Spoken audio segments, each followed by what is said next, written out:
Prima di diventare i più temuti avversari del Terzo Reich, i fratelli Hans e Sophie Scholl, come tanti giovani tedeschi, fanno parte della gioventù hitleriana. Poi però capiscono la gravità del loro errore. Ad Hans capita Norimberga durante una donata nazista, quando vede la folla impazzita che acclama Hitler, ma soprattutto quando parte per il fronte come ausiliario della Wehrmacht, insieme all'amico Christoph Probst. Lì scopre tutte le brutalità commesse contro ebrei e polacchi. Tornato in Germania, mentre frequenta la facoltà di medicina, viene infine a sapere del programma di eutanasie con cui il Reich stermina persone affette da disabilità e ritardi cognitivi, fra cui migliaia di bambini e anche molti neonati. Il Reich li giudica improduttivi, un costo inutile per lo Stato. L'assassinio avviene con una dieta priva di nutrienti, la dieta E, oppure con iniezioni letali o con il gas. Ispirato dalle prediche contro Hitler del vescovo Clemens von Galen, Hans fonda con Christoph Probst un movimento antinazista di matrice cattolica. Come simbolo sceglie una rosa bianca, emblema di pace e purezza contro la brutalità del male. Al movimento aderisce anche sua sorella Sophie, 21enne. Pure lei ha servito come ausiliaria militare con mansioni di infermiera, ma subito si è sentita molto lontana dal fanatismo dei superiori e dei colleghi.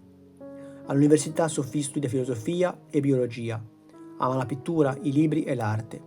Leggendo, confrontandosi con gli amici, ascoltando anche lei le prediche del vescovo von Galen, Sophie ha maturato la certezza che il Reich sia un regime mostruoso e che non si possa limitarsi a rifiutarlo ideologicamente.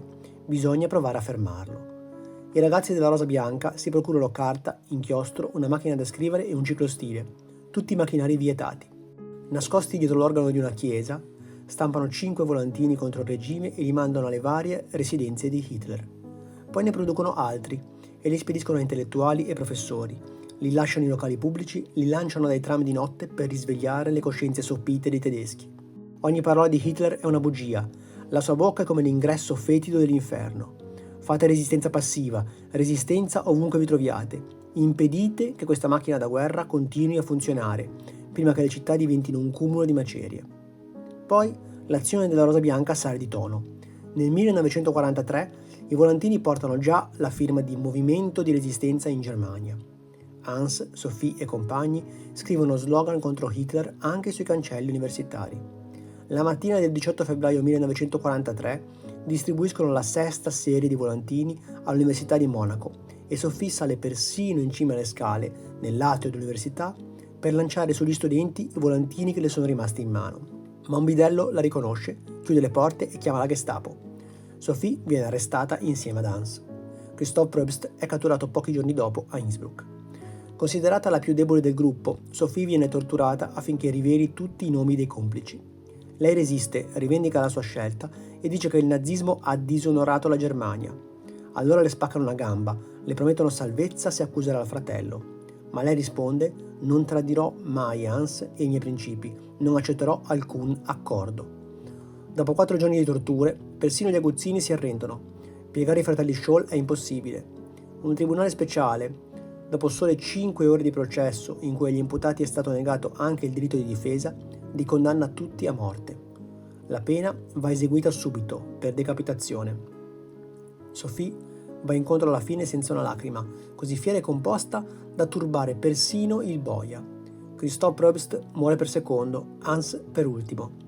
Prima che la ghigliottina lo decapiti, il suo urlo riecheggia fortissimo nel palazzo. Viva la libertà!